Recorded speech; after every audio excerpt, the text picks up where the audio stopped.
In classical conditioning, an organism learns to associate one stimulus with another. The organism learns that the first stimulus is a cue for the second. The most famous example of this is Pavlov's dog, where he was able to associate food with a noise from a bell or a tuning fork. He performed the following experiment. Before conditioning, he produced a noise and observed his dog. The dog didn't associate the noise with the food at this point, so it doesn't salivate in anticipation of its dinner.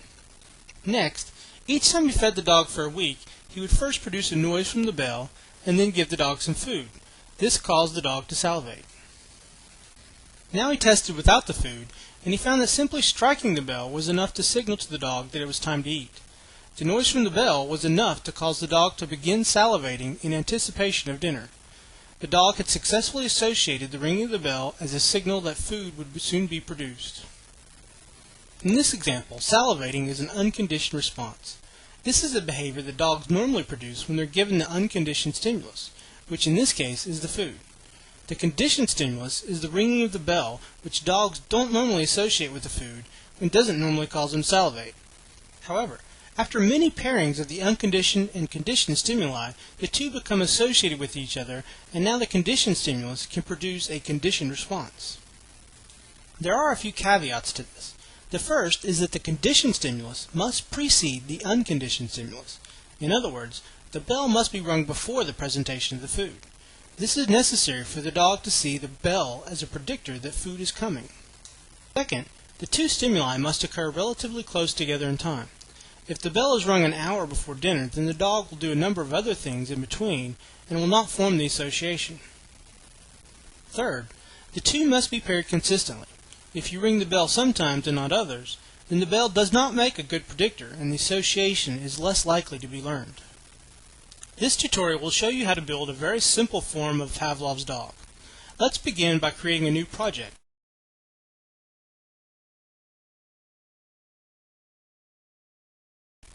There's a copy of this project located in the Program Files, AnimatLab, Tutorials, Neural Networks folder. Please choose where you want to create the project and then name it Classical Conditioning.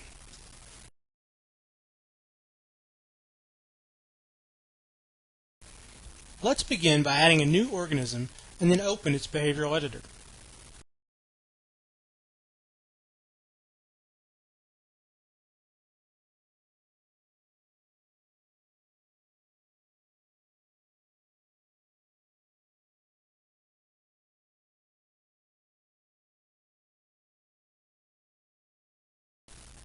We need to add 3 neurons. Neuron 1 will represent the bell stimulus, Neuron 2 will represent a motor command to salivate, and Neuron 3 will represent the food stimulus. Again, we're greatly simplifying here to show the basic concepts. Now we need to add a synaptic connection between neurons 3 and 2. None of the predefined types are quite what we want, so let's select the nicotinic acetylcholine spiking chemical synapse and clone it. Change the name to be excitatory acetylcholine. We want a non-Hebbian excitatory synapse from the food neuron to the salivate neuron. Change the equilibrium potential to 0 millivolts.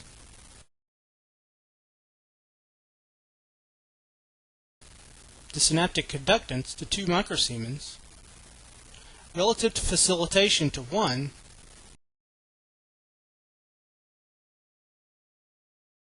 And facilitation decay to 1 millisecond. Then hit OK. Now let's add a synapse between neurons 1 and 2. We'll be using the Hebbian acetylcholine spiking chemical synapse with just a couple of modifications. Change the conductance to 0.1 microsiemens.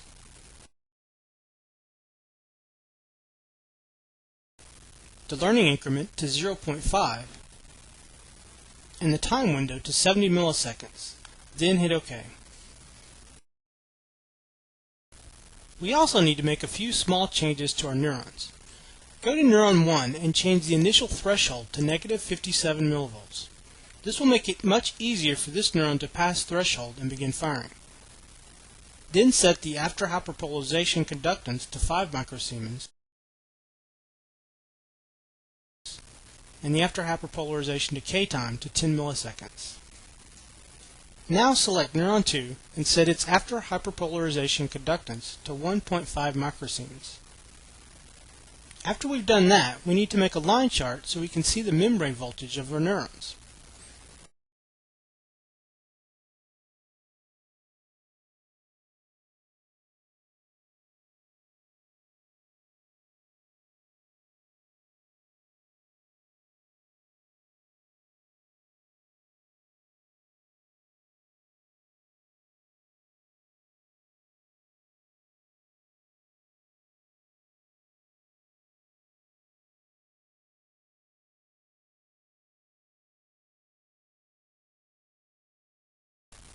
Let's also set the end time of the chart to 0.5 seconds and set the update interval to be the same as the time step of 0.2 milliseconds that the neural simulator uses.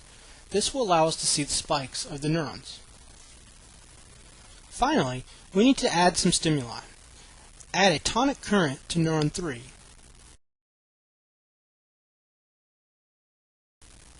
Set its start time to 60 milliseconds,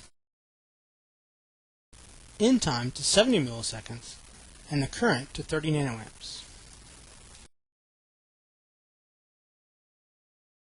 Next, we need to add a repetitive current stimulus to neuron 1. A repetitive current stimulus alternates between an on cycle and an off cycle. You can control how long it's on and off and what current it applies in each state. Let's set it to start at 0.1 seconds.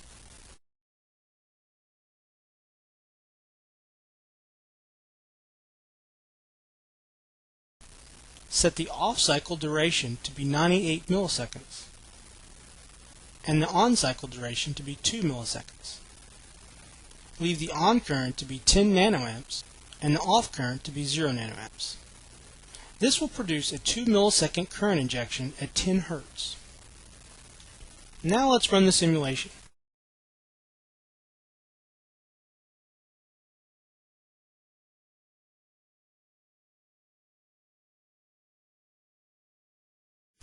We can see that a spike in neuron 3 elicited a spike in neuron 2. So presentation of food caused the dog to salivate. However, repeated spikes in neuron 1, the bell noise, barely elicited any response at all in the neuron 2. This is consistent with what we said earlier. If the bell sound occurs after the unconditioned stimulus, then it does not form an association. Let's move the food signal so that it occurs after the bell. Change the food stimulus to start and end times to be 130 and 140 milliseconds.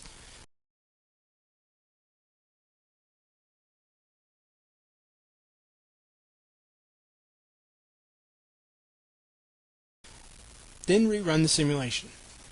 This time we see that spikes from the bell noise are able to elicit much stronger responses in the salivate neuron after pairing. Let's move the two stimuli closer together and see what happens. Change the food stimulus to start at 120 and end at 130 milliseconds.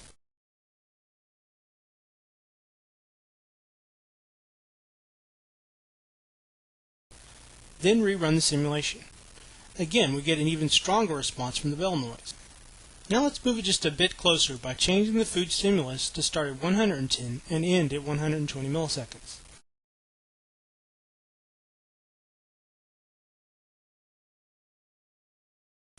We can see that the unconditioned stimulus and the conditioned stimulus have now been paired.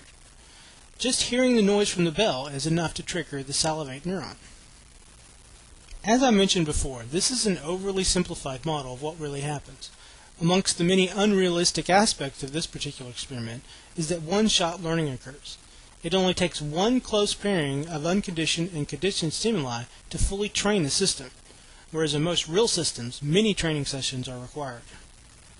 We can make it a little more realistic by going back to the synaptic properties and reducing the learning increment to 0.2. This reduces the strength of the associative learning that takes place.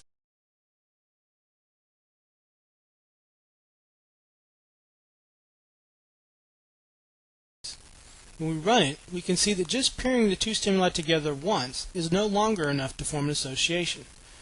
And since the postsynaptic neuron did not spike, the learning that did occur slowly fades away. Let's add a few more associations. Delete the tonic stimulus of the food neuron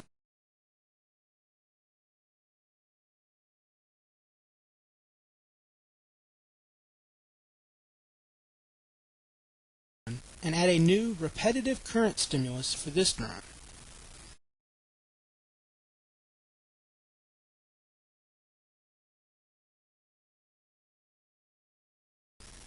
Set its start time to 110 milliseconds, end time to 0.4 seconds,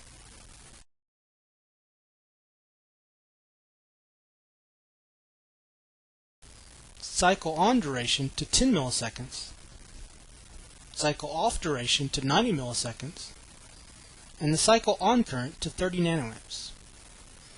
This will produce a series of spikes to perform multiple pairings of the conditioned and unconditioned stimuli. Run the simulation again, and this time we can see that we do get an association again after 3 pairings. Let's change the chart to get a better look at these results.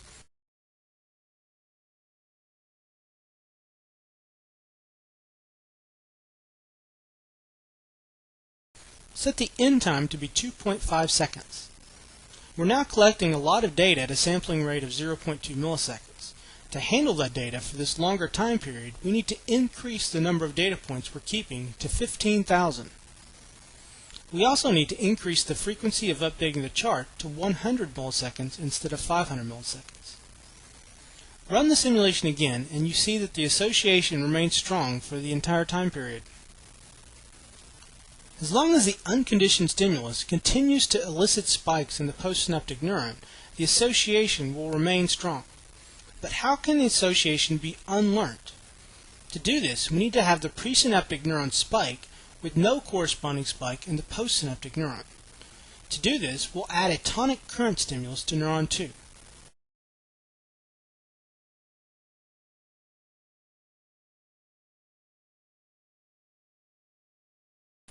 Set the start time to 0.7 seconds, end time to 1.6 seconds, and inject a current of negative 20 nanoamps to hyperpolarize the postsynaptic neuron and prevent it from spiking.